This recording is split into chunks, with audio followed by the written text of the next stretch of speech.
फडणवीस आणि गडकरी आणि भागवतांवर आहे. तुम्ही साक्षीला असताना तुम्ही काही बोलले नाही.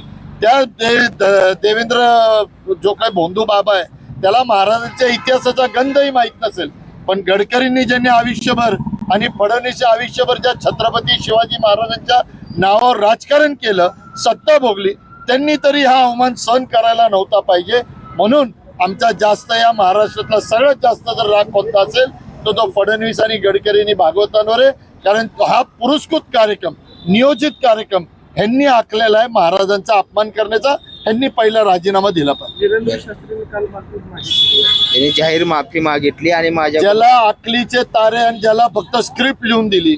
आमचं म्हणणं आहे धीरेंद्र शास्त्रीला, चुकल्यावर तू चाटशील का?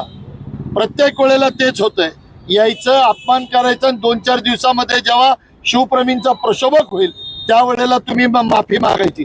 जे पहिले तुम्ही जे चुकलेले त्याच्यावर काय करायचं? माझी परत एकदा म्हणणे की हे पवित्र वेश धारण करून त्यांना सगळ्यात पहिली बंदी घाला. काय कारवाई करायला पाहिजे? मुख्यमंत्र्यांनी राजीनामा दिला पाहिजे. धीरेंद्र भोंदू बाबावर गुन्हा दाखल झाला असं आमचं स्पष्ट मत.